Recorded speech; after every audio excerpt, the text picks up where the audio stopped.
chana muso demise ani makoro sogomada foli abe tani ka aw bɛɛ lajɛlen ka aw sɛgɛrɛ dugu jɛra sogomada n'an bɛ masa ye tanu ka sɛbɛkɔrɔ barikada masa min ye bi sogomada ye k'o yira an na bi ye alamisa ye an bɛ tila ka ɲini masa in fɛ mun ye tile timɛ ko ɲuman a k'o di an n'an baden bɛɛ lajɛlen ma sogomada in na n'an ye masa ye tanu ka sɛbɛkɔrɔ ka barikada an bɛ seli caman kɛ kiraw la kuntigi kan n'o de Muhamadu Rasulula ye kisi ani ɲɛma caman bɛ ka ɲɛsin ale ma o bɔlen kɔfɛ an ka jɛnɛbɔ sababu n'o ye an wolobakɔrɔ n'an wolofakɔrɔ ninnu ye an bɛ dugawu k'u ye ka tila ka dugawu k'a ɲini u fɛ ko ala ka an ɲɛ mɛn u la lamɛnnikɛlajɛkulu cɛ ni muso Mali kɔnɔ fo ka taa bila mun ye Mali kɔkanna la an b'a yira la hali bi k'a fɔ ko a sɔgɔlen bɛ a ka radio mandi de la n'o de Nura FM ye 94 tɔnbi murumuru 5 an bɛ laseli kɛ nin waati in na ka bɔ mun ye Jalakɔrɔji ko ɲuman ni Wɔrɛda la ni maa min sera Wɔrɛda sugu la i bɛ kɔrɔnfɛn yan fan k'o lajɛ antenne jɛn de sanfɛ o de ye Nura FM ye o siratigɛ la ni dugu jɛra an jatigilakaw sa n'a bɛ ko ɲumanlakaw ko fɔ ka tɛmɛ Jalakɔrɔjilakaw fɛ alimamilakaw bɛ fo dugutigilakaw bɛ fo musojɛkuluw bɛ fo jeunesse ɲinama kɛ aw kɔ mairie baarakɛlaw fo ka taa bila gendarmew na sɔgɔmada foli bɛ lase aw bɛɛ lajɛlen ma i n'a fɔ a b'a kalama cogo min na dugu jɛko 20 tan ka daminɛ tɛnɛ na fo ka taa gosi mun ye juma la nɛgɛ ta n'o o tɛnɛ gosira Nura FM sanfɛ yan don kibaru ale bana o bɛ dayɛlɛ sɔgɔmada na ɲamaya so o kalifalen don Mamadu Adama Mayiga fɛ n'an bɛɛ lajɛlen kama ko gafu jɛman kama du mɛ n ka tugu a dakantigi foli o bɛ taa ni ka a sɛgɛrɛ ɲamadanga ale Bala Sanogo balajigi a fɛnɛ bɛ fo n'an bɔra mun ye Mohamed Kulubali ni bɛɛ lajɛlen kama ko fa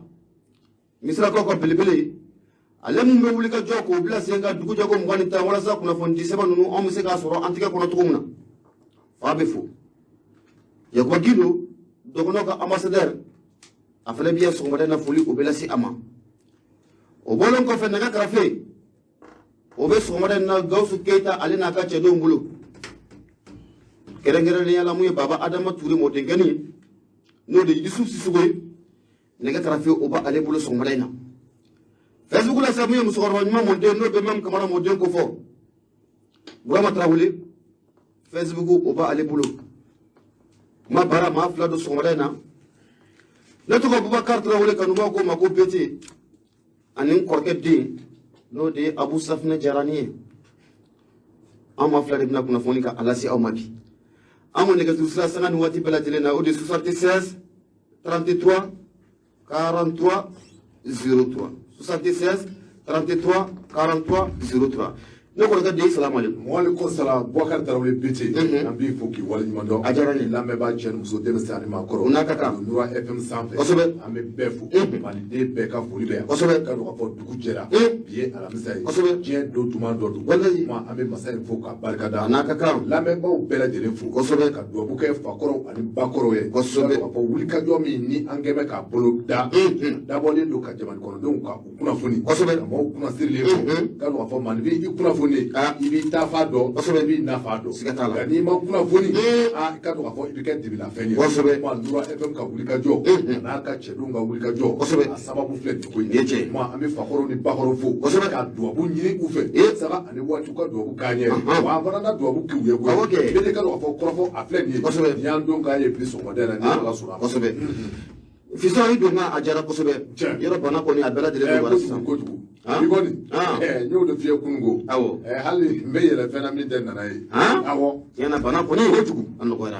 hali bi an bɛ dugawu kɛ Ami. ala k'o kɛ ɲɛta ye Amina rabi. ala k'o kɛ ɲɛta Amina ye rabi. sinon bana ma ɲi dɛ A ma ɲi dɛ. jugu tɛ maa la bana kɔ Fiyewu. kosɛbɛ ni bana y'i sɔrɔ i n'a dɔn k'a fɔ ko jugu t'e la n'ale N'Ala cɛ sɔn o tiɲɛ. o de la an bɛ dugawu kɛ nin waati in na minnu dalen bɛ farigan dilan kan Dilan na. mun ye lafiya badabada ma ɲini masa fɛ ala k'a di an n'u ma Amina rabi. Abu Safinɛ Jara Ne. n'a ma ɲɛ k'a fɔ ko dugu jɛra mun ye Mali kɔnɔ fo ka taa bila mun ye Mali kɔkanna la Tiɲɛ. nɛgɛ ɲɛ ta n'o tɛna gosira Nura FM sanfɛ maa caman de b'i ka baaraw bila k'o sabu kɛ ko mun ye Nura FM kunnafoni balan ko a bɛna dayɛlɛ Tiɲɛ. nka mun ye Nura FM anw bɛ kunnafoni an b'a jɛsɛ Bamakɔ kɔnɔna la a ka ja fo ka taa bila mun ye Mali kɔkanna la O bɛ kɛ. nka mun ye arajo partenaire ye olu de fana bɛ kɛ sababu ye min ye kunnafoni ka a jɛsɛ Tabarika. an ka togodaw kɔnɔna la Tiɲɛ. fo ka taa fara mun ye région kɔnɔna kan o siratigɛ la mun ye arajo Mansur Mansur. ale bɛ Katikaw fɛ yen O bɛ yen. Modibo Tarawele ale ye ɲɛmaa ye Haruna Kulubali Kulubali Mackenzie Bakar Deme ka an ka cɛkɔrɔba ɲuman don foli bɛ lase a ma Kati n'an bɔra yen an bɛ taa mun ye Muja arajo Tunkarake ale bɛ yen Macha Samake n'a ka maaw foli bɛ lase u ma arajo Bawule ni arajo Lɛdu ni ye arajo belebele fila ye Buguni kunnafoni u b'a jɛnsɛn mun ye Bugunikaw bɛɛ lajɛlen bɛ fo Musa Kɔnɛ Siro Waraba Cɛbilen honorable foli o bɛ taa ni ka a sɛgɛrɛ Sama FM Abu ale bɛ Yanfo la Sɔkɔnɔ Daɲɔgɔn a bɛ fo mun ye jɛmukan danbe kɛnɛ sanfɛ Sama FM ɲɛmaaba o de ye Yakuba Kɔnɛ foli bɛ lase a ma Bill Sumano ale ye chef de bureau o bɛ Yanfo la kɔnɔ la foli bɛ lase a ma radio Jitigi FM ale bɛ Kɔlɔnjɛba an kɔrɔkɛ bɛ Modibo Suguba SNTD kɔnɔ la foli o bɛ lase a ma Alhaji Mohamed Jalo ala ka hinɛ la a ka kalanden min bɛ yan n'o ye Bayaku Jalo Mori an fana b'a fɔ Kɔlɔnjɛba ka don radio Epifani Abu ale bɛ Kolokani nin an denkɛ o ye yen ɲɛmaa ye n'o de Onere Jara Jarakɛni a bɛ fo Magan Fane ale ye Ekotrani ɲɛmaa ye Lamini Konare bɛɛ k'a ma ko Ivoirien Burama Kulubali Sunkalo Jalo fo ka n'a bila Abdulayi Kulubali la ninnu bɛɛ lajɛlen ma aw lamɛn Kolokani Ajiratu Konare foli bɛ lase a fana ma nin waati in na Kolokani kɔnɔna la Segu sira n'an y'o ta an bɛ nɔngɔn karikɛ k'an jɔ Fanakaw fɛ yen arajo Dafina ale bɛ yen Amadu Dunbiya ɲɛmaa y'a ye promoteur Dawuda Bagayogo yɛlɛmakɛ Japon ko Fana arajo 1FM Abu ale bɛ fo Kenya mun ye o ɲɛmaa ye o y'an bɛnnen de n'o ye Sirima Kulubali foli a bɛ lase nin waati in na Sirima Kulubali ale ma promoteur Dr Ablaye Damele foli bɛ lase a ma caisse de retraite ɲɛmaaba n'o de ye Musa Baye a fana bɛ fo an ka musokɔrɔba ɲuman n'o de ye Madame Mungoro Jeanne Kamati foli bɛ lase a ma Christine Gorobinɛ Christine Mungora Duguli Christine foli bɛ lase a fana ma n'an bɔra yen Joseph Tchenu ale ye professeur ye min ye Bangas kɔnɔna la directeur d'école fana don Sama Jara Tamuru foli bɛ lase Tamuru ma arajo Kota FM Abu ale bɛ Sikaso kɔrɔ b'aw la sɔrɔ Kota FM ale sanfɛ mun ye ɲɛmaa ye o ye Mamadu Sidibe ni bɛɛ k'a ma ko Bajo mun ye directeur de programme Sori I Tarawele o y'ale ye Danbe FM ale fana bɛ kunnafoni k'a sɛbɛkɔrɔ jɛnsɛn mun ye Sikaso kɔnɔna la ɲɛmaa o ye Yaya Jute bɛ lase a ma Bɛnkɔnɔniw fa Abubakar Sanogo Butelizi foli bɛ lase a fana ma Baja FM ale bɛ Sikaso de Sikaso kɔrɔ b'aw la sɔrɔ Baja FM sanfɛ Tugotokaw olu b'aw la sɔrɔ Baja FM sanfɛ arajo Badina ale bɛ Marankɔrɔ ɲɛmaaba ye Yakuba Madu foli bɛ lase a ma arajo Bɛnkola ale bɛ Senu o ɲɛmaaba ye Musa Kɔnɛ numéro 2 foli bɛ lase a fana ma arajo Sigija 98.5 a bɛ Kala Nadi ɲɛmaa ye Umaru Kulubali Baru foli bɛ lase ɲɛmaa ma Aissata Kansaye an bɛ foli lase a fana ma nin waati in na Kalana kɔnɔna la arajo FM Jayikura nin waati in na Kayikaw b'an la sɔrɔ FM Jayikura o sanfɛ Abu hali bi laɲiniw bɛ sen na arajo caman bɛ ka laɲini kɛ walasa mun ye u bɛ se ka fara an kan cogo min na baara in a bɛ se ka diɲɛ cogo min na n'Ala don na nataw n'Ala sɔnna ma don na nataw siga t'a la bɛɛ lajɛlen na fara a kan o sababu ko in ma nɔgɔn dɛ a ma nɔgɔn dɛ ka jɛ ka fara an kan kosɛbɛ an ka jɛ ka se ka se a ma nɔgɔn n'Ala sɔnna kosɛbɛ wa n'Ala sɔnna ma n'an bɛ taa an bɛ se mun ye Musa Ɲare mun ye mécanicien belebele don ka bɔ mun ye Koɲumani kɔnɔna la cɛjan e Ɲare an b'a fo ale ɲɛ bolimafɛn ɲɛ n'o bɛ mobili ko fɔ mobili a bɛ kulekan bɔ a b'a bɔ dɛ siga t'a la Musa Ɲare bɛ fo mun ye Kajatu Sanogo an bɛ foli lase a fana ma Daniya Tarawele olu y'an sigiɲɔgɔn ye an bɛ foli lase u ma Madame Kɔnɛ Worokiya Kulubali Rose an bɛ foli kɛ an b'a Rose kosɛbɛ a bɛ foli kɛnɛ in kɔnɔ Abu Sabuna Jara mun y'an ka tukɔnɔkɛw ye an ka to olu fan fɛ o sababu kɛ n'o dugu jɛra i bɛ na ye k'a fɔ ko maliden minnu bɛ jamana kɔ kan olu caman m'u ka baaraw bɛɛ lajɛlen bila u ka Nura FM ka Nura FM k'ale capter Facebook o sanfɛ o siratigɛ la mun ye ɲɛmaa Adama Ture autorité morale an bɛ foli ta ni k'a sɛgɛrɛ ko a Ture Baba Adama Ture kosɛbɛ autorité morale ale don k'a Ture nin jɔyɔrɔ in nin tɛ di maa bɛɛ ma dɛ ayi a tɛ di bɛɛ ma dɛ kosɛbɛ k'a Ture n'an y'ale fo mun ye Adama Magasa ye an bɛ foli ta ni ka Adama Magasa ni ka a fɛnɛ sɛgɛrɛ nin waati in na a fɛnɛ b'an fɛ yan Bamaɲare hali bi Faransikaw fɛ yen foli an b'a ta ni ka Alassane Fofana an b'a fo Faransi Faransikaw fɛ hali bi mun ye Aramata Dunbiya an bɛ Aramata Dunbiya foli bɛ lase a ma Sumane Jakite ale fɛnɛ bɛ Faransi ani Madame Jakite Safiatou Kamara minnu bɛɛ lajɛlen bɛ Faransi Makan Diko ale fɛnɛ bɛ faransi ale jiginɛ ale fɛnɛ bɛ faransi awa tungara foli bɛ lase a fɛnɛ ma nin waati na faransi kɔnɔna o la abu safinɛ jara n'an bɔra yen lamɛrikaw fɛ yen amadu jalo lada fulakɛ an bɛ foli lase a ma n'an y'ale fo mun ye dɔgɔnɔmuso ale layidu n'o ye awa gindo ye awa gindo an b'a fɛnɛ fo mamadu sumunu ani madamu sumunu mariam kɔnɛ fo ka taa fara mun ye madu siga olu b'an lamɛn philadelphie an lamɛnnikɛla jɛkulu a ka ca mun ye ameriki kosɛbɛ o kɔnɔna la angolakaw an bɛ jigi madu ture ale bɛ yen sanba tarawele nin waati na ale fɛnɛ bɛ angola abu safinɛ jara italikaw fɛ yen mun ye sori jalo ani jibrili ture olu bɛ anw lamɛn itali ibrahim tarawele a fɛnɛ bɛ an lamɛn itali foli bɛ lase a ma n'an bɔra yen zenɛbukaw fɛ yen i bɛna ye k'a fɔ ko mun ye musa dabele ale bɛ yen an b'a fɔ sisi o kɔnɔna la n'an y'ale fo an bɛna kɔrɔfɔrikaw fɛ yen eli diko ani ka fara mun ye mahamadu umaru ba maliyaso jamukan in tɛ fɔ ninnu ko abada ye kɔrɔba jamana o kan n'an bɔra yen hali bi an bɛ taa o sabu kɛ mun ye kanubaw ka ca o ka ca fo k'a fɔ ko ka ca kɔngokaw fɛ yen kɔngo brazzaville i bɛna ye k'a fɔ ko tijani jawara jamangile ale bɛ yen mun ye modibo tambura ale fana bɛ mun ye kɔngo brazzavillekaw fɛ yen kosɛbɛ abu a ka ca fo a ka ca dɛ ne ma muso foli k'a mɛn dɛ muso jara alima bɛ fo kɛ ne ma fo k'ale kununko n bɛ ka jɛ hawla kana ni alima bila ɲɔgɔn na kabi kununko ne ma muso kɔsa kana ni alima bila ɲɔgɔn na an bɛ alima de fo comment Espagne alima ɲare jaralakaw muso jigisigi alima ɲare an b'a fɔ alima fɔmana ka dɔ bila i kun de alima ma ɲɛnɛ ne kɔ ni fɔmana ka dɔ bila a kun alima i bɛ dɔ bila a kun a fɔmana dɔ ci abu safinɛ jara nin waati na mun ye alima ɲare a yɛrɛ b'an fɛ yan a b'an fɛ yan kuma ɲare an b'a fɔ a ɲɛna ko a ɲare mun y'an ka musokɔrɔba ye n'o de ye mun ye ajaratu tarawele an ka musokɔrɔba ɲuman nin waati na a bɛ ka lamɛn ka bɔ kulubeni na kalaban kulubeni na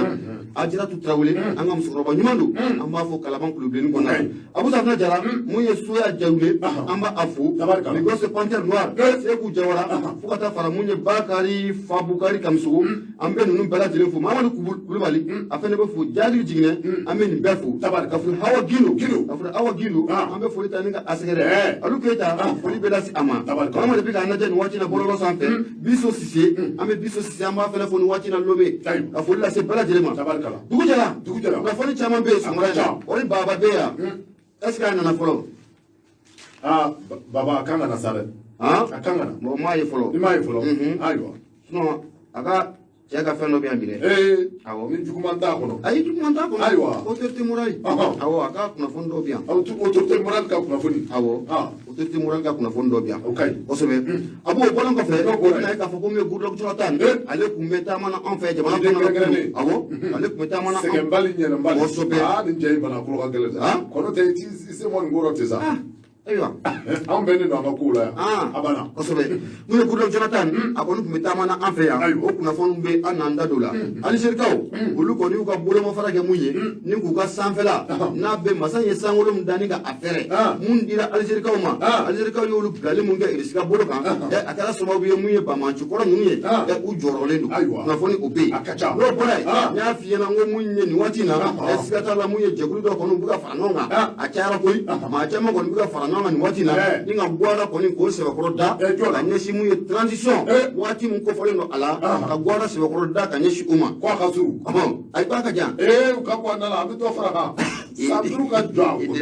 bɛɛ ni hakilinata don o bɛɛ la kɔfɛ mun ye Imam Mahamadu Diko a-t-il encore droit au chapitre ɲininkali tun y'a sigira ayiwa n'a donna kɔnɔ a n'a faamu a sigira dɛ dɔ m'a kɛ kɔnɔ kosɛbɛ a n'a faamu min bɛ yen siga t'a la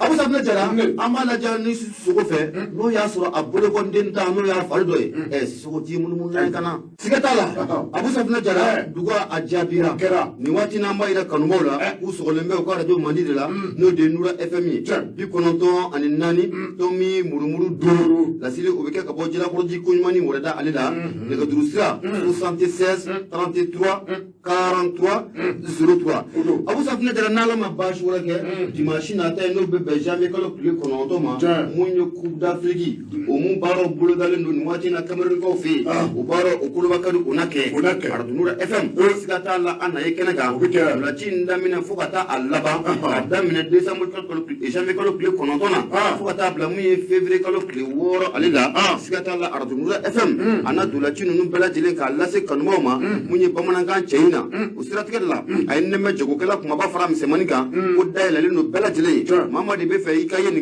kanin konala ko dayla no bela jile an son to an ki son jamu o te sigata la kala ko do anumaye ko sobe abu sabna jara asiki kun o yekuna foni sirajanta ma amba adabo o kata indicateur du renouveau ni be bonni aleye sogmodaina musokora badon aleye fendo ina maba mashika na foki imam so kale indicateur du renouveau akumara ode akumara akomu ye transition kuntala janya sigata la munye Goodluck Jonathan akoni na anwa jamana fama no be colonel Ashim Kuita kofo akoni na no ulame yani CEDEAO ne yo ma fara no nga sigiba mun ko labe no kanga ke munye décembre janvier kalo kle kononto na tay no be dimanche do nyira okufo patrick baka fola akomunye CEDEAO ma ko ci de kerengerale na be Goodluck Jonathan kofo uno akuma anfanya bama nyare na ko kunje dore munye anga jamana fama ni Goodluck Jonathan usega siga kuma tumuna munye transition ira akuntala jenya koka patrick baka fola akomunye Goodluck Jonathan akunna na munye jamana kono kunu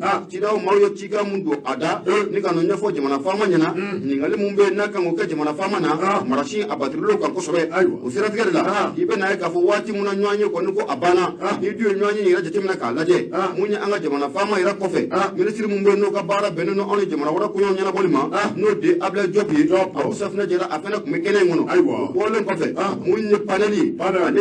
jekulu munno yesiga fo ni nga bela jele labe ango mako aziz onyama ba ko fana ko mekene ngona la munya wakati muna fatiga baka fola ako wati muna mi sira ma ko ci de nunu ne jamana fama ko ni ukumara bole ko ni yokuma ka mun sura ko lase kuna fondila ma bole yaye ka fo ku ko ni na kuma ko ni gura ko ni ko lame munya nga jamana fama ko ni aleta kono yanu ubuka sigi mun ko ni ko bolga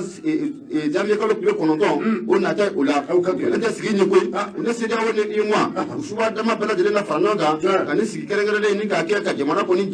uma do be ba maliba no ba akufo fatiga baka fola ako nunu mani nga nywa ko nala abu safna jara ma ti kon ti segi bolo bamba kuna foni kon ko ka ko solo ko nala akoni tu ya jitem na kalaje nywa nyi ko ni achama ko abulla munye sandu ko kuma munno o fora sina ni du ya jitem na kalaje anga jamana maraba we mirna muta o sabga marido ye mirna muta asla afra ko sandu ko fara mu transition kuntala o jenaka o sandu ko nala abena ka foko yele mali chama na ke anga munye fanga blon ko nala anga decision baw yele malu unake o ko nala o bole ko fe munye kalata sibaw ani kalata sharia ulu bala dilana labe wati mun konna o koni gara buguna tigeni ko ci mu yesidaw ma ko ni uma wati bala fala ko albi akla jigina anga jamana marabaw yesibaw fura mun ni ko ci mun yesidaw ma sidaw ma wasibaw fura konna la ni yaji temna kala je abuguna tiga fila koy ako décembre 2023 ibana ka fo ko munye maire kalata abu safna jara o baro na boloda munye juin 2024 munye wasade kalata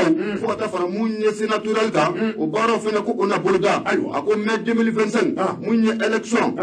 législative o baro ko ona boloda 2026 munye masake kalata ere abu safna jara o baro ko ko ona boloda tabaraka Allah fula patruya ni CEDEAO ne yoma mawkasi ani marashi woni ka abaturu nyache Goodluck Jonathan na kungu je dore ko kana ko inje temna ka allaje ne lugela ngale munno oluba ambolo o buguna tige o sika nyeben to muna na fatiga baka fula anga jamana maraba ni yayo yo sanduri ko fo wira jigila na la koy parce que wato ka fo abu safna jara ko marashi ko amna batir ko nyoche akuma ko abena chaya wa munya aklina taw na disa nduringa do be sika bola wal ma do be sika faraka ni wa o aklina taw ko na biu kan ko sule fatiga baka fula albi akuni biya temna ka laje ni dogo duma ko ni ko ye dimashi na tanye no be jamais kala pile ko no to ma sido mon ne iyo ma kan sigim ka no ya suro transition kundalan wati mun ko fula no sanduru uye do be na bola wa abena ke tojiwa sidawo abena jamana ka ke toji abu safna jara ko dogo duma ko ni o janvier kalo tile kɔnɔntɔn ye n'o ye dimanche o sera ka ban nafa filɛ an y'a sama ka bɔ indicateur duuru fɔ ale kɔnɔ o de ale kanukala tigɛ i bonya o b'a la fini kɛra ka fɔ o de an b'a fo ka waleɲuman dɔn a n'a ka taa ale bila indépendant ne b'a ale sama ka gɛrɛ na a taa Masire Diop ale ka sɛbɛn don a ye ka dɔn ka fɔ ko an ka taa Gawo Gawo i ka dɔn ka fɔ groupe autodéfense minnu bɛ yen ni o ye yɛrɛ lakana jɛkulu minnu bɛ yen i k'a dɔn ka fɔ ka se i k'a dɔn ka fɔ groupe minnu bɛ yen ni olu bɛ wele ko groupe armé i k'a dɔn ka fɔ minnu ni olu ko u bɛ diinɛko kɛlɛ la i k'a dɔn ka fɔ an bɛ waati min na i komi bi nin groupe bɛɛ lajɛlen ko u karilen bɛ ɲɔgɔn dɔn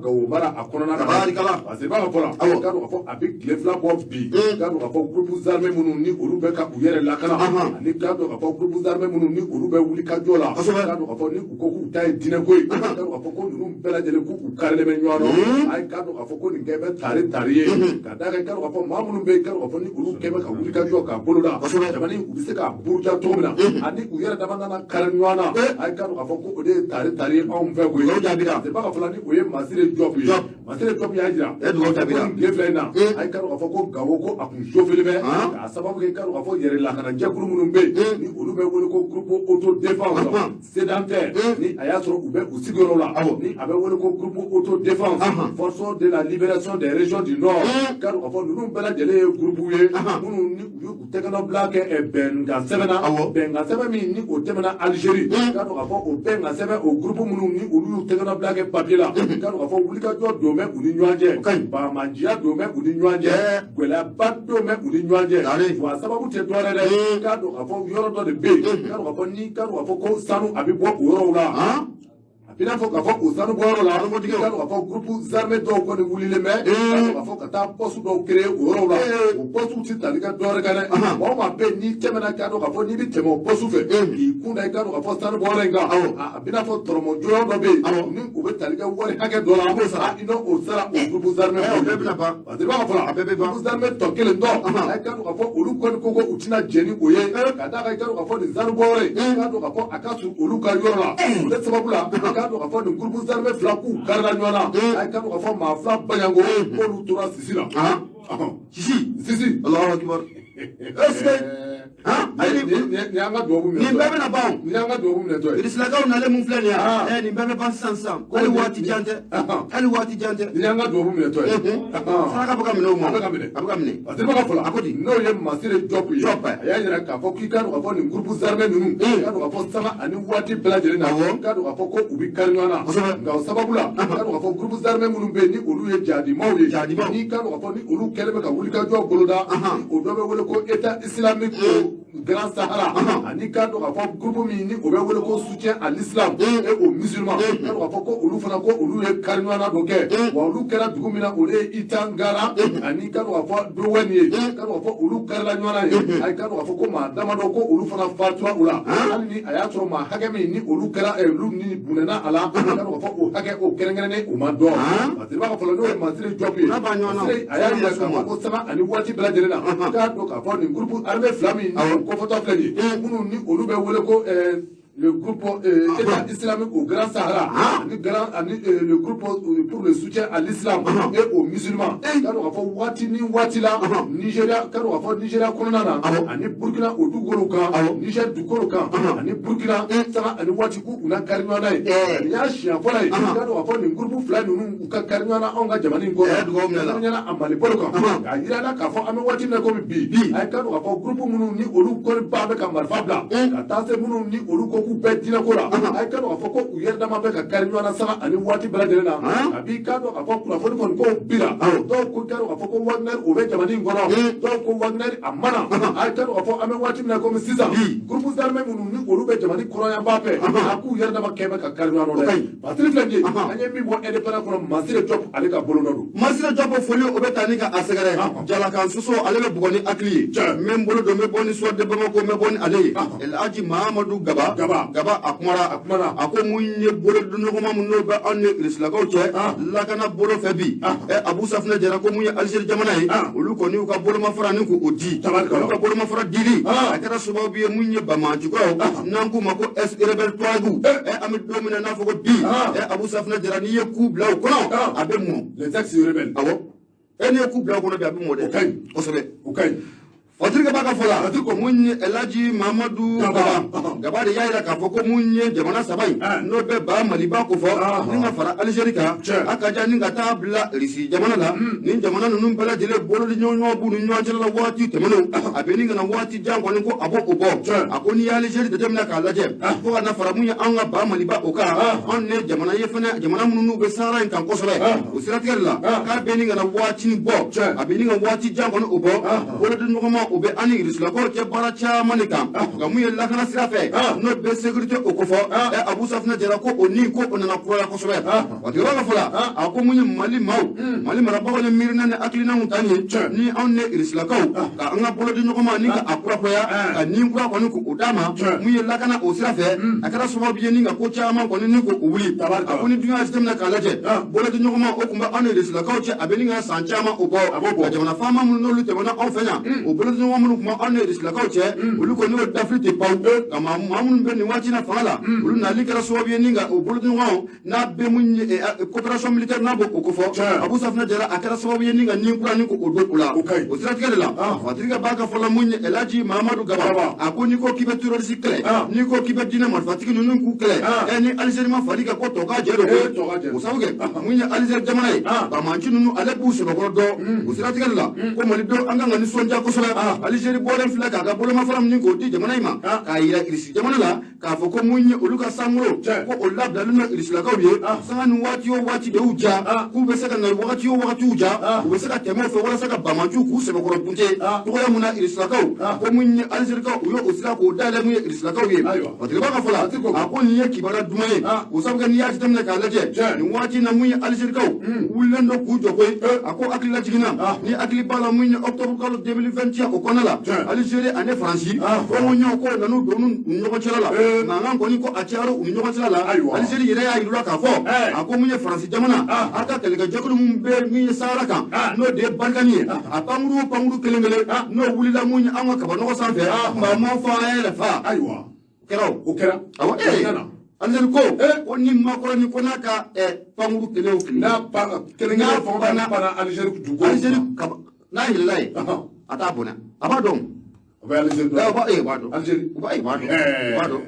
Abu Safna jala akoni yo jatemna kalaje munya Algérie flako o mirnanu aklina mutatani akara sababu yemi barkani ila ninga ama fagala kosobe akara sababu ye barkani ta do bu komi ubu jami bagaba fula ako Algérie bolen flakani ndamu yele anyata eskata la ko Algérie koni eskata la angania koni jelo no watina munya bamanchu ubesaka sebe ko buje to muna aka jafuka nyagada okonna ula bagaba fula albi munya Elaji Mamadou Gaba ale kuma ndu akoni wati laba ni san laban nuna munye irislaka ukeleme ka wulika joni ko oblas yega farafina tabolo ko abisela yelama to muna o sabu ka dadigi kera anna siratkella kibina ka fuko irislaka u tamana libi fe o madu mala u yemunda manifunga ba manchu kai Abu Safna jara o madu ngola Central Afrique ko fe munye ba manchu munu umurtlen doy irislaka yemunda oluka Abu Safna jara o fena madu ngola ni watina munye irislaka ukeleme ku kunda munye anga jamana de ka ni biye kala njatemna ka daje ela inga gelen fuka fuko aka gelen usabuga munye terroriste kele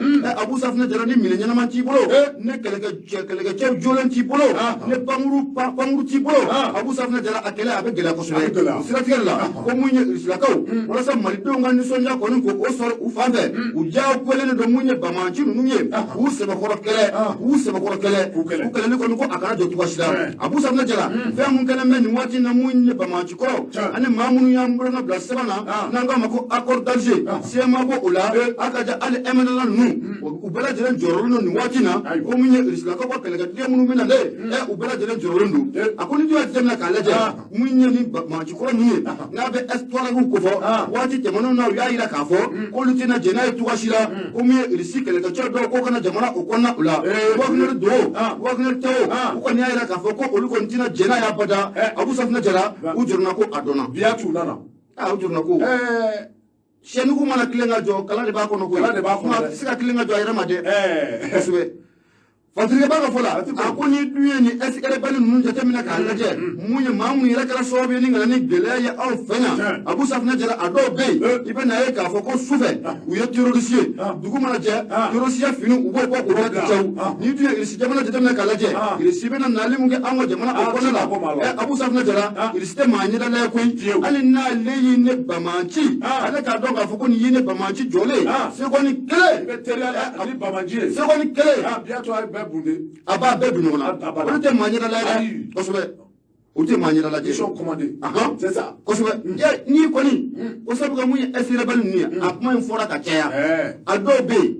su mana ko terrorisiya fari b'o da don o don u bɛ kankura b'u da ne dugu jɛra terrorisiya fari b'o bɔ k'o bila a kuma fɔra ka caya a cayara Fatigué ba ka fola a ko jɔrɔna ko do koyi o sabu ka maa ninnu caman bɛ yen n'a bɛ ɛsirabali ninnu na b'olu ko fɔ u caman bɛ seliya o b'o ni bamanci ninnu cɛ a ka ja a dɔw yɛrɛ kɔni ye bamanci yɛrɛ do koyi o kunnafoni kɔni ko dogolen tɛ maa si la bɛɛ lajɛlen kɔni b'o kalama Fatigué filɛ an y'a sama ka bɔ mun ye sɔden Bamako ale kɔnɔ Elhaji Mahamadu Gaba ale ye kalikalatigi ye Abu Safna Jara i bonya o b'a la ayiwa rebelle ninnu ma ɲi dɛ u ma ɲi dɛ ɛsirabali ninnu a ye n'a ko sa n ko banna don dɔ u ye waati dɔw la u ye a banna y'a ko bannen de u tɛ bamanjiw fɛ waati dɔw u b'a fɛ Irisufu ka formateur mun nalen filɛ nin y'a ko bannen de ayiwa olu de bɛ ka jɔrɔ ko Wagner Wagner mana fɔlɔ a mana fɔlɔ o y'a nabaliya ye awɔ Belekere k'a fɔ n'i y'ale bila l'indicateur du renouveau ne b'ale ta a kɛ ni a ka bi bɔli i ka dɔn k'a fɔ ni o bɛnnen bɛ alamisa ma janvier kalo tile 6 san 2022 an tɛ o kɔnɔ a ka dɔn k'a fɔ ko an ka taa Bandiagara dɛ Bandiagara a ka dɔn k'a fɔ ko Bandiagarakaw u bɛ ka tɛgɛrɛ fɔ an bɛ waati min na komi bi a sababu kɛ bɛɛ lajɛlen bɛ a kalama k'a fɔ waati dɔ tɛmɛna a kɛra Bandiagarakaw ka dɔn k'a fɔ u dusuma tɔɔrɔ la ka dɔn k'a fɔ u nisɔngoyara k'a sababu kɛ bɛɛ lajɛlen bɛ a kalama k'a fɔ waati dɔ tɛmɛna fɛn min bɛ wele ko insécurité ni o ye lakanabaliya ye Bandiagarakaw u y'a jira k'a fɔ ko a ɲɔ a sɛbɛ ɲana kɛrɛnkɛrɛnnenya la k'a dɔn k'a fɔ bɛɛ lajɛlen bɛ a kalama k'a fɔ waati dɔ kɛra k'a fɔ Bamajiw jɛlen bɛ ka tasuma bila kari dɔ la olu kɛra Bandiagara o sira fɛ ne sababu la k'a dɔn k'a fɔ Bandiagarakaw dusuma tɔɔrɔlen k'a dɔn k'a fɔ u bɔra denmisɛnninjɛkulu société civile k'a dɔn ka se ka maakɔrɔw ka fara denmisɛnw kan bɛɛ lajɛlen kɔni bɔra k'i ka nisɔngoya k'a ta ka faamaw sɛgɛrɛ kɛrɛnkɛrɛnnenya faama minnu ni olu bɛ caman jɛrɛ faga a kunna tigɛ k'a dɔn k'a fɔ k'a jira k'a fɔ fɛn min bɛ tali kɛ Bandiagara la a n'a lamini k'a dɔn k'a fɔ ko insécurité ko a ɲɔ ɲaamɛ koyi ni o de ye lakanabaliya ye lakanabaliya k'a dɔn k'a fɔ ko a ɲɔ a sɛbɛ ɲaamɛ o de sababu la k'a dɔn k'a fɔ o don ko faamaw k'a dɔn k'a fɔ u ye décision kuraw dɔw bɔ u ye hakilina kura dɔw ta hakilina ni miiriya kura minnu ni olu bɛ kɛ sababu ye k'a dɔn k'a fɔ lakana k'a sabati jamana a fantan ani naani bɛɛ lajɛlen fɛ kɛrɛnkɛrɛnnenya Bandiagarakaw k'a sababu kɛ k'a dɔn k'a fɔ Bandiagarakaw waati min na u bɔra u y'a jira k'a fɔ min ni a bɛ wele ko désobéissance civile k'a dɔn k'a fɔ u tun ye olu baaraw bɛɛ boloda k'a dɔn k'a fɔ ko faamaw k'u sera ka u bɛɛ lajɛlen ka se ka fɛɛrɛ ni dabali bɛɛ lajɛlen tigɛ Bandiagarakaw k'a dɔn k'a fɔ u ni faamaw ka don da kelen fɛ a banna bɔ da kelen fɛ Seriba ka fɔ la k'a dɔn k'a fɔ an bɛ waati min na komi bi faamaw u ye hakilina kura ta hakilina in ti tali kɛ dɔwɛrɛ kan dɛ o de ye ka brigade territoriale k'a dɔn k'a fɔ ka o dɔ sigi Bandiagara brigade min ni o bɛ wele ko brigade territoriale militant de la gendarmerie k'a dɔn k'a fɔ k'o dɔ fana k'o sigi a k'a dɔn k'a fɔ ninnu bɛɛ lajɛlen ye lakana jɛkulu ye min ni a bɛ an ka Mali sɔrɔsiyakaw k'a dɔn k'a fɔ gendarmerie olu ka to a la k'a dɔn k'a fɔ minnu ni u bɛ sanga ani waati bɛɛ lajɛlen na olu ka to munumunu zalo k'a dɔn k'a fɔ k'a boloda i n'a fɔ Bandiagara ani Koro furancɛw ni ɲɔgɔn cɛ fɛn min bɛ tali kɛ basigibaliya k'a dɔn k'a fɔ ka se ka kɛlɛ kɛ a kan cogo min maa minnu bɛ yen n'u kɛn bɛ ka wuli ka jɔ k'a boloda nin yɔrɔw la walasa ka dɔn k'a fɔ adamadenw u n'u bolomafɛnw ka dɔn k'a fɔ ka dankari kɛ u la a ka dɔn k'a fɔ ko nin peloton kura min ni a sigilen filɛ nin ye Bandiagarakaw ko u nisɔndiyara k'a dɔn k'a fɔ ko u nisɔndiyara wa k'a dɔn k'a fɔ u ka foli ni tanu k'i k'a dɔn k'a fɔ ko a bɛ autorité kuraw ye maa minnu bɛ yen ni u bɛ caman ɲɛna fanga kunna k'a dɔn k'a fɔ ko u ye olu lamɛn a Seriba ka fɔ la k'a dɔn k'a fɔ nin gendarmerie kura min ni o bɛna sigi peloton de la gendarmerie d'intervention brigade territoriale de recherche k'a dɔn k'a fɔ ko nin sigilen filɛ nin ye Bandiagara dɛ ko nin bɛna taa fara BT kan ni o ye brigade territoriale o bɛna fara ɲɔgɔn kan k'a dɔn k'a fɔ ninnu bɛɛ lajɛlen bɛna kɛ sababu ye k'a dɔn k'a fɔ ka wuli ka jɔ k'a boloda Bandiagara ani a maraw Bandiagara ani Koro cɛ k'a dɔn k'a fɔ insécurité min bɛ nin furajɛw kɔrɔ a k'a dɔn k'a fɔ ko lakana a ka se ka sabati Bandiagara ani nin furajɛw kɔnɔ a teri filɛ nin ye k'a dɔn k'a fɔ an ye a bɔ indicateur du renouveau kɔnɔ Tayiru Male ale ka bolonɔ don Tayiru Male foli bɛ taa ni k'a sɛgɛrɛ hali bi an b'a yira kanubaaw la k'u sɔgɔlen bɛ Nura FM de la 94.4 tɔmi munumunu 5 lasiriw bɛ kɛ bɛ ka bɔ jalakɔrɔji ko ɲuman ni wɛrɛda ale la ni sera wɛrɛda sugu la kɔrɔnfɛn fan k'o lajɛ antenne ja o bɛ sanfɛ an ka nɛgɛjuru sira 76 33 43 03 Abu Safina Jara misiriman ka kɔgɔ mana bɔ ka bin dugu ma mugani o dabɔra o den ne bɛ bɔ na ale ka fatiri ye indicateur drone ko o kɔnɔ a ko hali bi mun ye an ka transition a kuntala janya ko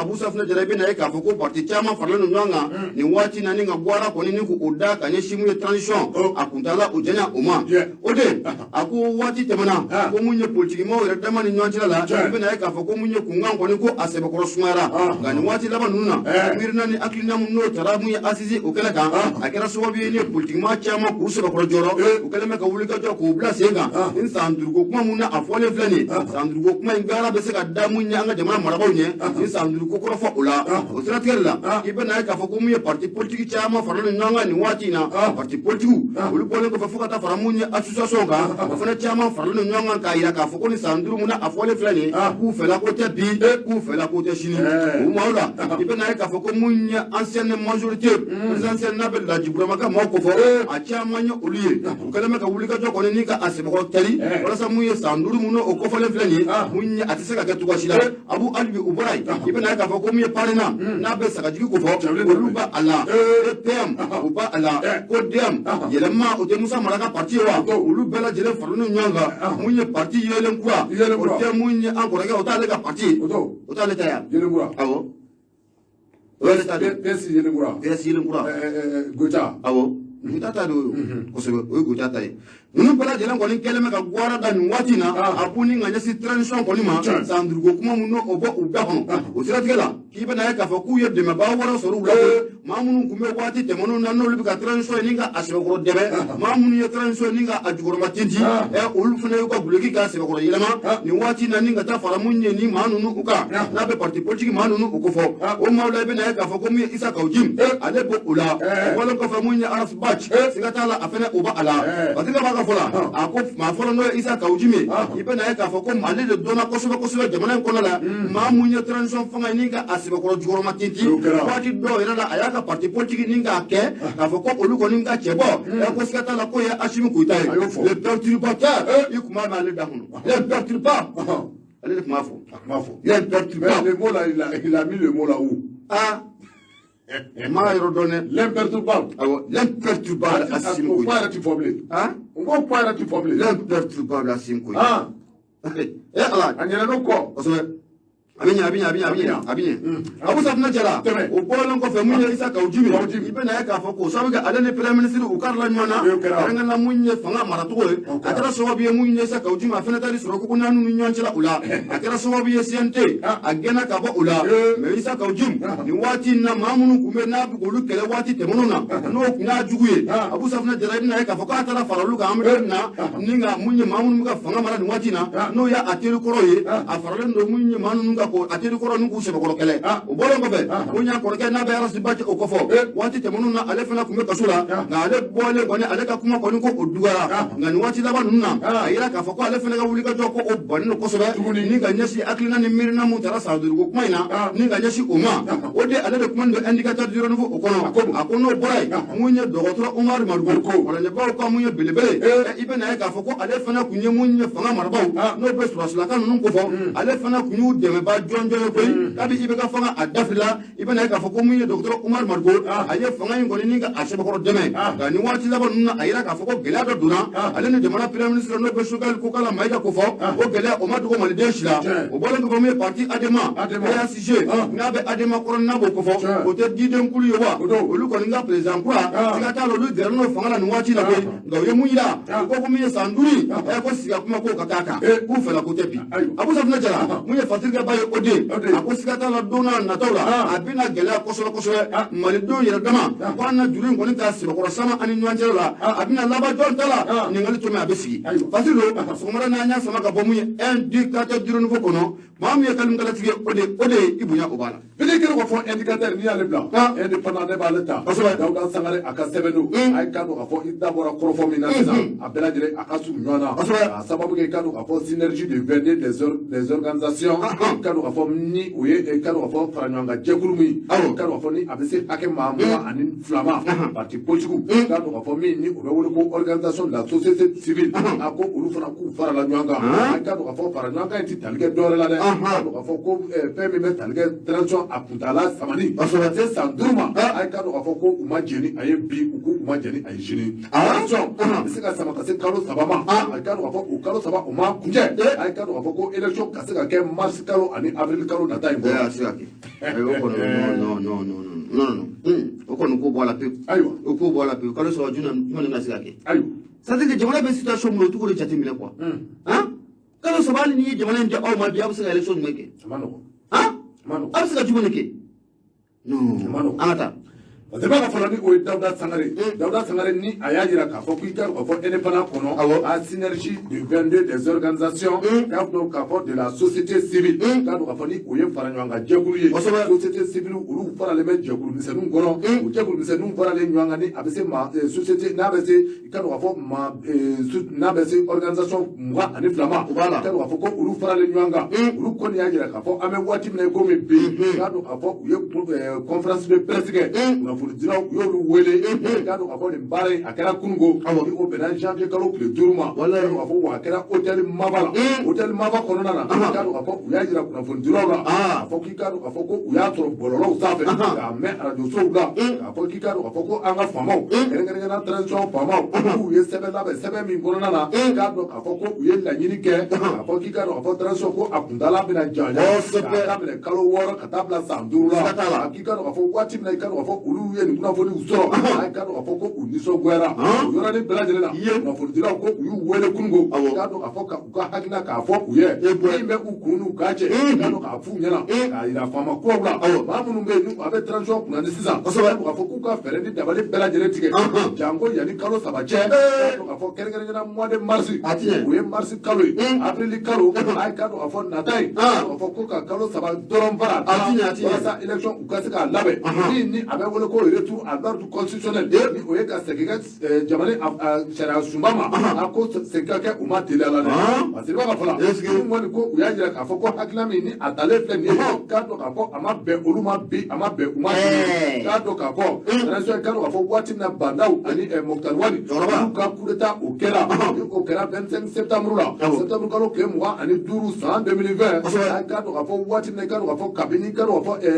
assise nationale k'a dɔn k'a fɔ Choguel Kukala Mayiga ale nana fanga la k'a dɔn k'a fɔ assise nationale k'a dɔn k'a fɔ a hakilinaw taara a hakilina minnu ni a taara k'a dɔn k'a fɔ olu minnu ye société civile ye wa hakilina in diyara u ye wa k'a dɔn k'a fɔ olu fana wa ma a bɛ se k'a fɔ u y'u se don baara in na ka hakilina laban min ni a bɔlen filɛ nin ye k'a dɔn k'a fɔ ko n'i ye assise nationale ta k'a daminɛ phase communale la k'a daminɛ région locale la ka na régionale la ka na nationale la min ni a daminɛna décembre kalo tile 11 ka taa kuncɛ décembre kalo tile 30 k'a dɔn k'a fɔ ko olu y'u se don nin bɛɛ lajɛlen kɔnɔ ka kɔrɔfɔ laban min ni o labɛnnen filɛ nin ye ko u ma bɛn nin ka assise nationale sɛbɛn dɛ assise nationale sɛbɛn ko kɔrɔfɔ min ni a filɛ u bolo nin ye n'u taara ka taa fɔ CEDEAO mɔgɔw ye ko u ni u ni jama ma bɛn nin kan olu ma taa k'u ni jama ma bɛn a kan. an ka taa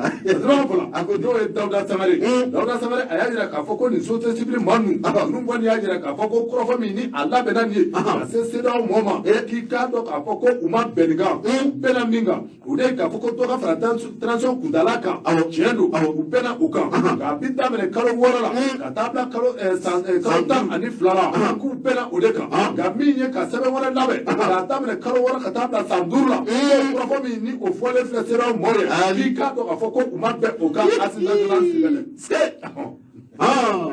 est-ce que malidenw bɛ ɲɔgɔn na malidenw bɛ ɲɔgɔn na u bɛ ɲɔgɔn na dɛ walahi est-ce que masa malidenw yɛrɛ dama bɛ ɲɔgɔn na o ko parana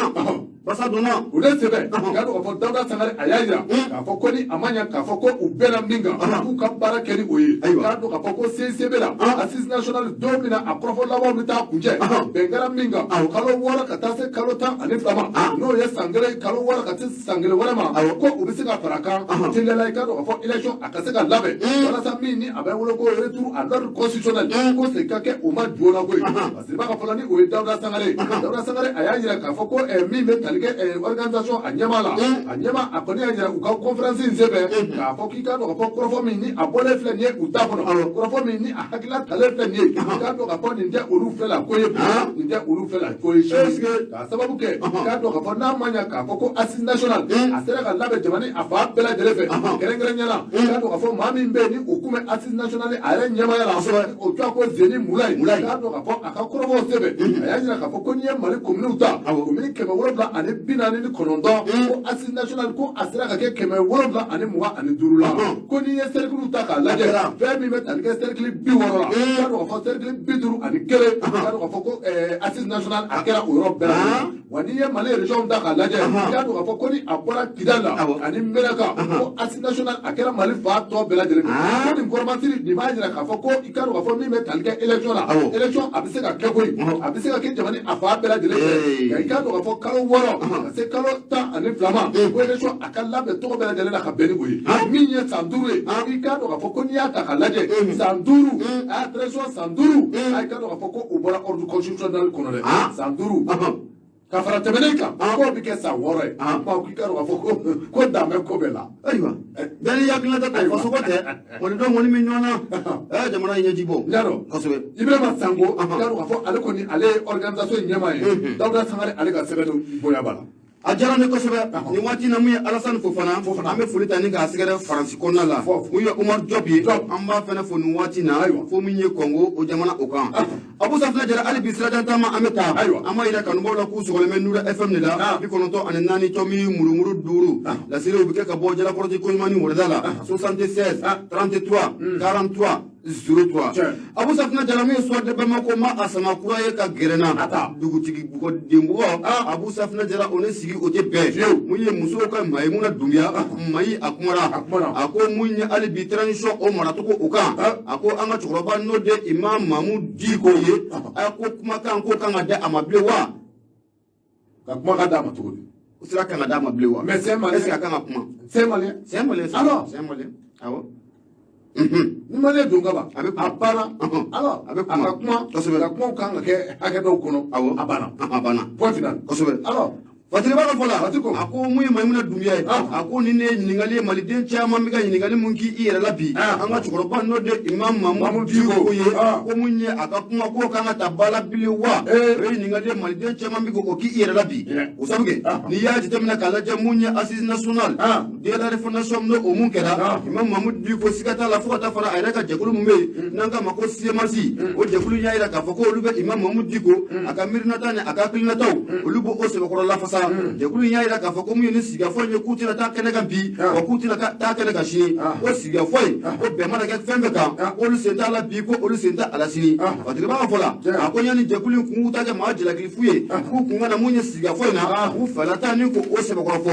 Fatigiba ka fɔ la mun ye musow ka Mayimuna Dunbiya a ko mun ye assise mun n'o tɛmɛna malidenw yɛrɛ dama ni ɲɔgɔn cɛla la Abu Safinɛ Jara bɛ na ye k'a fɔ ko maliden caman de yɛrɛ nin baro in na wa maliden caman de yɛrɛ nin sigi na mun ye diinɛ ɲɛmɔgɔw kun bɛ kɛnɛ in kan mun ye an ka laadala fɛn kɔrɔtigiw olu bɛɛ lajɛlen kun bɛ fɛn in kan o sabu kɛ maliden caman de kɔni ta di hakilinata ni miirinataw di mun ye laɲini mun n'o b'u fɛ k'o kɛ ani mun ye baara kura minnu olu kan ka bolota jamana o kɔnɔ la maliden caman kɔni ta di hakilinata ni ka taa a sɛlɛ kɛnɛ in kan Abu Safinɛ Jara a ko mun ye ko ninnu kɔni kun cɛra mun ye laɲini belebele o kɛra malidenw ye laɲini belebele kɛ ka ɲɛsin mun ye jamana marabaw ma o sabu kɛ an bɛ Mali kura kuma min na a bɛ sen na a ti taa abada Abu Safinɛ Jara ko an ka lakana a ka sigi sen kan o sabu kɛ waati tɛmɛnenw na n'i y'a jateminɛ k'a lajɛ mun ye an ka lakana a sɛbɛkɔrɔ tiɲɛnen don mun ye sɔrɔsi kɛ marifa min bɛ di a ma ka taa kɛlɛkɛyɔrɔ la a marifa dɔw bɛ kalaya fo sɔrɔsi ka b'a bila k'i da kɛnɛ o kan o ye baara minnu ye yɛlɛmani o kan ka don o la Abu Safinɛ Jara n'o bɔra fo ka taa fara mun ye politikimaw kan o sabu kɛ mun ye jamana ye parti politique a sɛbɛkɔrɔ cayara a cayara fo k'a fɔ ko a cayara dɔw yɛrɛ ka parti politique i bɛ na ye k'a fɔ ko n'a bɔra u yɛrɛ ka denbaya la maa si tɛ parti politique o kɔnɔna o la n'o bɔra an yɛrɛ ni ɲɔgɔn cɛ n'o bɛ social ko fɔ furukufuruku min b'a yɛrɛ dama ni ɲɔgɔn cɛla la fɛɛrɛ dabali jumɛn de bɛ se ka sigi sen kan o furugufurugu o bɛ se ka bɔ malidenw yɛrɛ dama ni ɲɔgɔn cɛla la cogo min na anw ka kiri tun bɛ bunakun kɛnɛ kan o dogolen tɛ maa si la ninnu bɛɛ lajɛlen ye fɛɛrɛ ye malidenw taara minnu baturu u ni ɲɔgɔn cɛla la ni asisi a kɛnɛ u kan nka fatiriba ka fɔ la mun ye Mayimuna Dunbiya ye a ko miirina ni hakilina mun tara ni asisi in na n'a bɛ sigikafɔ in kɔ Abu Safinɛ Jara siga t'a la a bɛ kɛ koyi i sɔnna a ma o i ma sɔn a ma o ni hakilina ninnu ko a baara ko a bɛna kɛ maa minnu bɛ kulo la nin waati in na ala kirikiri Abu Safinɛ Jara k'u sigi n'a ye k'a fɔ miirina ni hakilina mun n'a tara asisi in kɛnɛ kan Abu Safinɛ Jara u diyagolen don ni ka taa a sira o fɛ Mayimuna Dunbiya o de fa boli a kumana dɛ a ko ni asisi in kɛnɛ o kan i bɛ na ye k'a fɔ ko mun ye kurunugara minnu o jira sidaw maa ma kɔni ko siga t'a la ko malidenw ni hakilinata don malidenw ni miirinata don walasa mun ye an ka jamana a bɛ se ka bɔ gɛlɛya kɔnɔ cogo min na malidenw ni o miirinata n'o hakilinata de ta ni ka taa di mun ye sidaw maaw kɔni kɛ u ma nka fatigi b'a ka fɔ la mun ye Mayimuna Dunbiya Abu Safinɛ Jara hali bi a kumana dɛ a ko an bɛ don min na i n'a fɔ bi siga t'a la mun ye hakilina mun n'o tara ka di sidaw maa ninnu ta ko malidenw ka hakilina k'o don Abu Safinɛ Jara n k'i ma ko bana mun bɛ dɔ faga siga t'a la dɔɔni o bi yaala o siratigɛ la k'i bɛ na ye k'a fɔ nin waati in kɔni na mun ye kunkan kɔni a sɛbɛkɔrɔ cayara ka ɲɛsin mun ye transition maa ninnu kɔni ma o n'a ta bɛɛ mun ye transition kɔni u m'u taabolo kɔni ka a yɛlɛma u bɛ ka baara kɛ dugu ma a bɛ se ka ye sanfɛ cogo min na kulekan cayara a donna yan fɛ a bɔra yan fɛ o n'a ta bɛɛ lajɛlen mun ye Mali kura o subasima minnu u bɛ ka sigi ni boloda Abu Safinɛ Jara mun ye transition maaw ye olu bɛ k'o baara ni ka tɛmɛ n'o ye olu t'u ko kuma kɔni n'u k'o sɛbɛkɔrɔ lamɛn Abu Safinɛ Jara n'i dun ye ko jateminɛ k'a lajɛ mun ye maa caman bɛ bi o kɛlen bɛ ka muruti fari k'o boloda ka ɲɛsin mun ye transition san duuru ko kuma mun n'a bɛ sen na a maa caman ninnu na Abu Safinɛ Jara bɛ na ye k'a fɔ ni san duuru na a dira maa caman t'i yɛrɛ sɔrɔ ko naani ni ɲɔgɔn cɛla la o bɛ kɛ dɛ u t'o de kɔ u t'o de fɛ n'a dira maa caman t'i yɛrɛ sɔrɔ ko an bɛ tila san duuru na kuma o b'a sɔrɔ politique ko banna bɛɛ min fiyɛ an bɛ tila san duuru na kuma min o b'a sɔrɔ parti politique banna hali n'a ma ban kelen-kelen mun fila ni saba kan parti ninnu ko bɛɛ t'u ɲɛmaa ye de a bɛɛ aw n'o ta ni yɛrɛ sɔrɔ ko naani ni ɲɔgɔn cɛ parti cilen to ye an tɔ t'an yɛrɛ ɲini denw bɔ n kɔrɔ kan Abu Safinɛ Jara mun ye fatirikɛba ye n'o de ye Mayimuna Dunbiya a ko ninnu caman de bɛ kasa jugu o b'u nɔfɛ yurugu kasa kiri bunakun kɛnɛ kan wa don n'a nataw la a bɛɛ lajɛlen na t'i ta ɲɛfɔ kiri bunakun kɛnɛ kan k'o siratigɛ la k'u ka wuli ka jɔ fanga ka bon nin waati in na transition san duuru minnu o kɔrɔfɔ n'o fɔra a bɛ se ka kari o la cogo min na Abu Safinɛ Jara u k'a jira ka fatirikɛ b'a ka fɔ la a ko mun y'an ka jamana marabaaw u kɛlen bɛ ka miirina ni hakilina mun ta nin waati in na anw ka jamana administration fanga jɛlenya bɛ se ka na a kɔnɔ la cogo min na nafolo a bɛ se ka circuler jɛlenya o kɔnɔ la cogo min na maa minnu tun bɛ jamana nafolo ni ka kɛ lemuruba ye k'a bɛn u kelen dama olu b'a dun u denw b'a dun musow b'a dun mun ye côté gauche ye olu fana b'u ta o sɔrɔ la o banna pewu Mali kura ko mun n'a bɛ sen na est-ce que a t'a la mun ye terrain kɔni ko a sɛbɛkɔrɔ wulila Mayimuna Dunbiya ale de kumalen don hali bi mun ye sɔden Bamako a kɔnɔna o la a ko Imam Mahmud Diko ko a ka hakilinata mun bɛ nin waati laban ninnu na ni ka asisi ni ka sɛbɛkɔrɔ bote a y'o baara mun kɛ ko deli don ko cɛkɔrɔba k'a ka to misiri kɔnɔ Mahmud Diko ka to misiri kɔnɔ awɔ ne m'a fɔ dɛ ne m'a fɔ dɛ a ye m'a fɔ minɛ m'a fɔ dɛ ta ye ɲɛ bɛ min sɛbɛnni la i b'o kalan a banna m'a fɔ dɛ a bɛ yan nin a bɛ yen ayiwa miirinata ni hakilinata mun bɛ cɛkɔrɔba la nin waati la k'a ka to misiri kɔnɔ a ko o labato ye awɔ a ko o labaara misiri kɔnɔ ko malidenw a ko a ka ɲi sa Mayimuna a ye dusu bɔra kojugu a ka ɲi Mayimuna cɛ tɛ nin kala o a fɔ ko mun ye cɛkɔrɔba ye k'a ka jamana in k'a to malidenw wele k'u ka jamana in k'a wuli ka jɔ a sen kan an bɛ don min na n'a fɔ ko bi fasiri don an y'a sama ka bɔ mun ye sɔden Bamako ale kɔnɔ musow ka Mayimuna Dunbiya ale ye kalimukalatigi ye i bonya o ma bɛɛ tɛ kala o fɔ Mayimuna a bɛɛ n'i ka analyse don awɔ bɛɛ n'i ka faamuyali don parce que ko la bɛɛ n'i ka faamuyali a y'a hakilinata de di a banna kunnafonidila don an baarakɛɲɔgɔn don an b'a ka hakilinata an b'a di a banna o n'anw hakilinata tɛ kelen ye o t'a yira k'a fɔ ko an n'anw hakilinata ye kelen ye voilà kosɛbɛ abana Anata. bede kero fo ni ale bla Ata. le soir de Bamako be ata Ota. ay ka do fo niye ka do fo niye jonga sebedu aya jara ale ka sebedu Soir de Bamako. la ya jara soir de Bamako akonona na ay ka do fo la ya akwana de be mi be talika docteur Choguel Kukala Maigala ako ame wati ne ko mi bi a Choguel Kukala Maiga ako abinyin ga to adana ko abna to durno jikoro ko abinyin ga to adana de na wulle no akama non sonu ne bolo bela jele wulle no akama ni wati bela jele wuli ma kama wasabe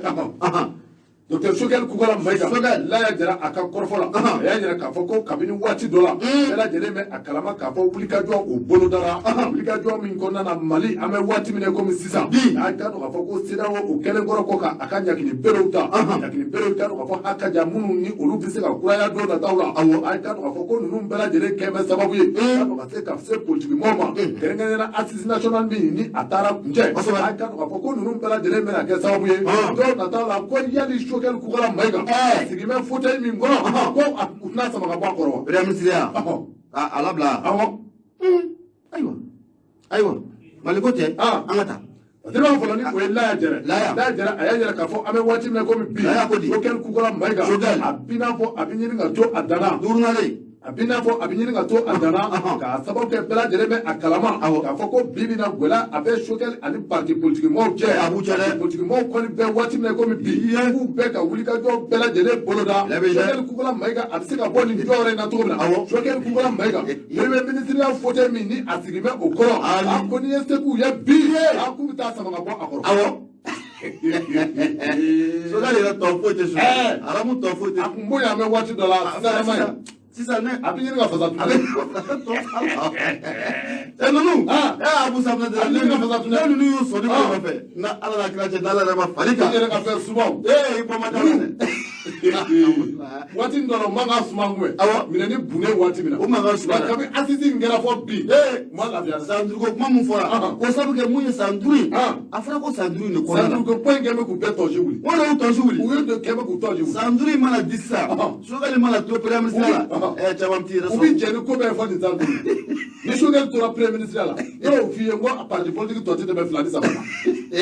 a nyema be ta datu non c'est chaud non c'est très chaud akakalane o inga kala yere bidi kero ka fo la jara aka korofo la ya jara ka fo ame wati mine ko mi bi la ka do ka fo ko hami ko da ke Choguel Kukala Maiga kane ka sababu ke kero ka fo hali parti politique ma munu ngume yo temeno na ni ani olu kume fangele be ka do ka fo ko olu bela jere keme ka ye ka to ngoi Choguel Kukala Maiga abina fo abe akele na ka do ka fo fasiba ka fo la ni ko la jara ya jara ka fo akone amana ta to to Choguel Kukala Maiga surasi munu ni olu be fanga anyama ya la bi ni olu be ajoro ba chamana ay ka do ka fo ko olu ko ka bolo fa abe Choguel Kukala Maiga bela jere be akalama ka fo ko assise national wati na Choguel Kukala Maiga na ya so ka fo ko comité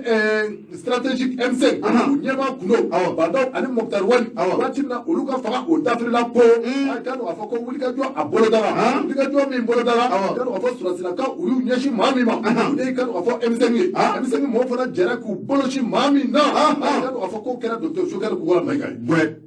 daga wula est-ce que Choguel ko ni nali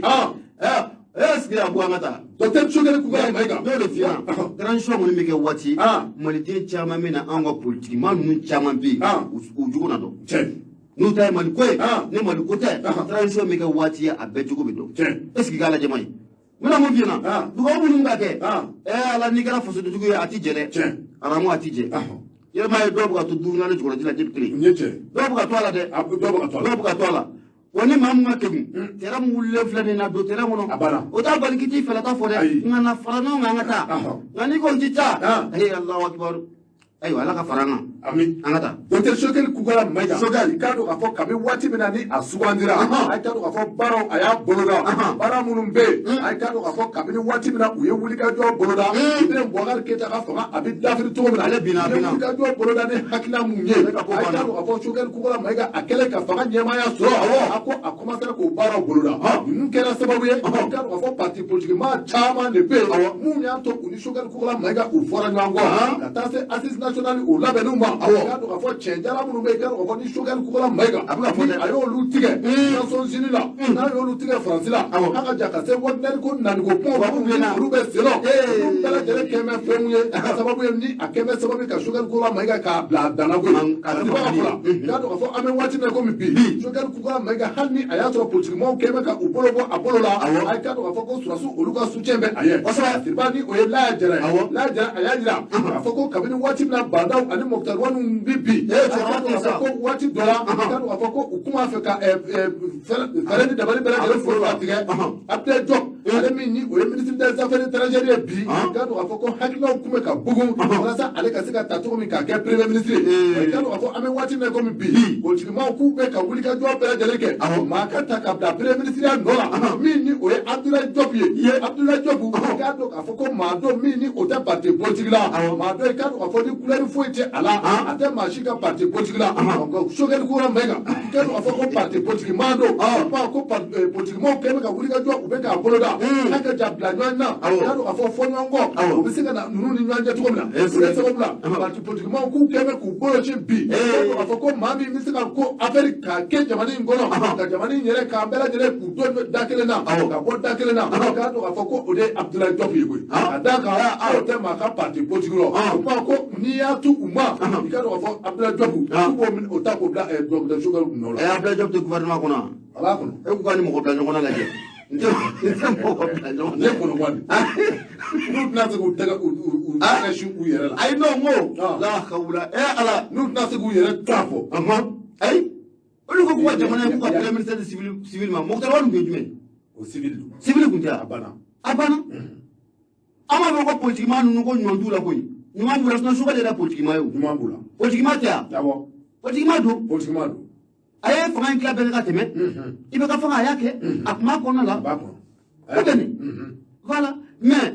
miirina ni hakilina mun talen filɛ nin waati laban na malidenw ɲɛ malidenw bolo arabu ni malidenw ye cɛ o cɛ jɔlen sɔrɔ u ɲɛ mali kɔni soubassement sigili la Abu Safinɛ Jara i t'a bɔnɛ i t'a bɔnɛ dɛ kosɛbɛ parce que b'a fɔlɔ ni o ye Laya Jara a y'a jira k'a fɔ ko n'i ye maliden caman ɲininka caman b'a fɔ k'a fɔ ko min bɛ wele ko point de blocage ni o ye ka jamana yɛrɛ k'a sigi a sen sabara kɔnɔ ko caman de bɛ yen kɛrɛnkɛrɛnnenya a politikimɔgɔw olu kɔni caman kama ko le point de blocage ko Choguel Kokola Mayiga k'a k'i n'a fɔ dabani k'a sigi a sen sabara kɔnɔ e b'a ye maa min ye bi o ye Choguel Kokola Mayiga de k'a fɔ min bɛ tali kɛ fo ɲɔgɔn la politikimɔgɔw ni ɲɔgɔn cɛ min bɛ tali kɛ transition k'a kuntala janya a ye k'a dɔn k'a fɔ ko hali ni a ma ɲɛ dɔ bɛ fara a kan k'a ko Choguel Kokola Mayiga ko o t'o kɛ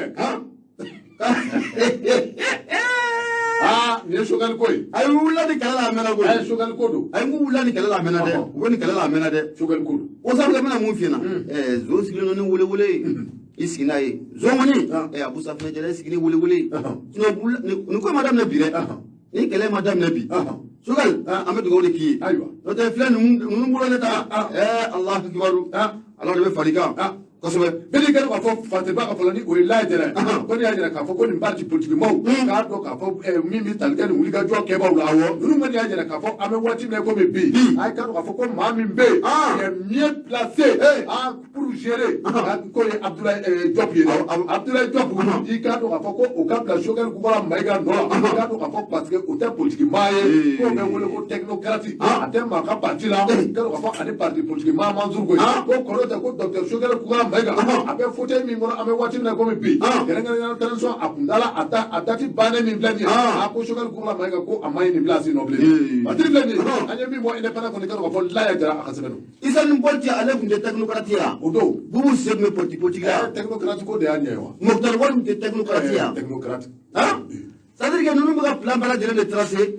jamana in tun bɛ marato jugu min kɔnɔ a bɛ se ka segin ka na o kɔnɔ la cogo min na hali bi o labɛn dɔrɔn sinon Abdoulaye Diop filɛ nin yɔrɔ min na a ye ɲɛ nin a ka ɲi ale bɛ yen de dɔn a bɛ yen de dɔn n'i y'a ye sɔrɔsiw y'a lana ale bɛ min dɔn a t'o dɔn premier ministre la a banna a b'o de dɔn diplomate a b'o de dɔn affaire étrangère o jɔyɔrɔ ti ka bonya premier ministre ye a ka bon n'a ye Abdoulaye Diop ye girin min kɛ nin waati la manamana ko de don k'a b'o a ti ɲɛ san duuru in m'a kɛ san duuru in m'a fara a kan nin parti politique ma a caman bɛ taa ko ninnu bɛ kuya de a caman bɛ taa Kassim bɛ sɔn ka tawurini dayɛlɛ o kaso bonba dɔ bɛ ka jɔ Keɲeba alo o kɔni kaso bonba ba yirika ta Keɲeba kɔni a bɔ Bamakɔ lycée ba ye Taïga, nous m'accouillons, Nadaï. Subuhu.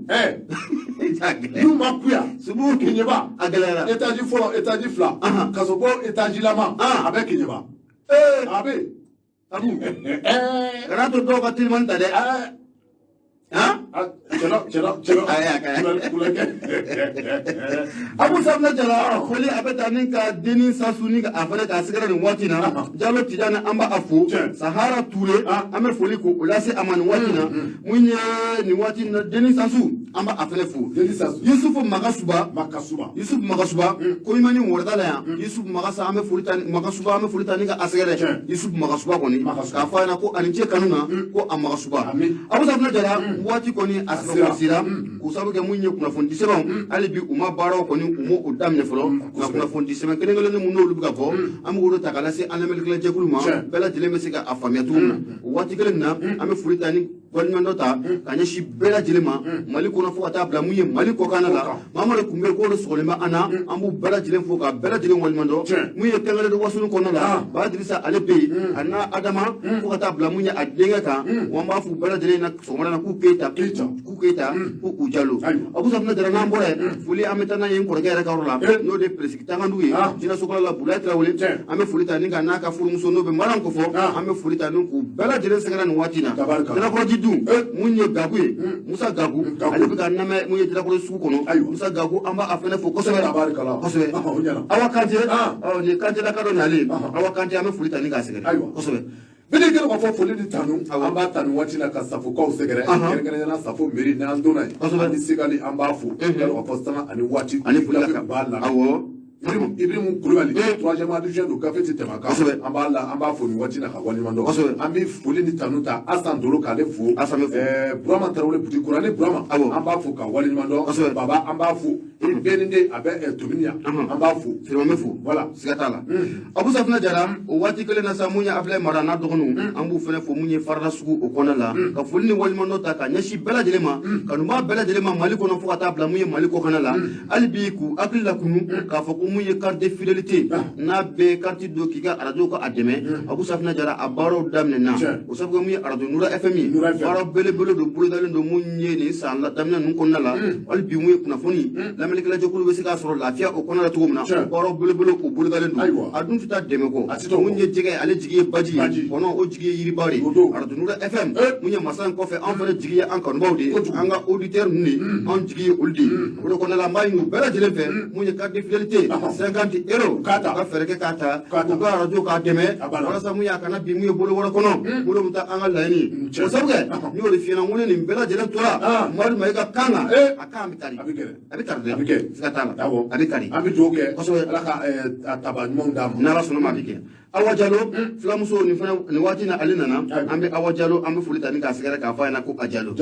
Abu Safna Jara so wala na samu ye kuma so kun kalfalno Mamadou Adama mai ga fe na bele jelo ka mako ga fujema ga madu mamna tuwa da kan tiki fuli obetani ka asegere ne madanga bala sanugo bala jigi alebe fu Mohamed Koulibaly ne bela jelo ka mako fa fuli obela se fama Yakuba Gindo dogono ka ambassadeur da fene be fu mu ye bolon kono la ne ka tan fe so wala na op me Gassou Keita alena ka che do mbulo Yusuf Sissoko ne ka rafi op mo olubulu Facebook la samam kamara mo de no de Brahma Traoré alek me Facebook la mo bala ma fla kunu so na Abu Safna Jara ani Bokar Traoré biti wassalam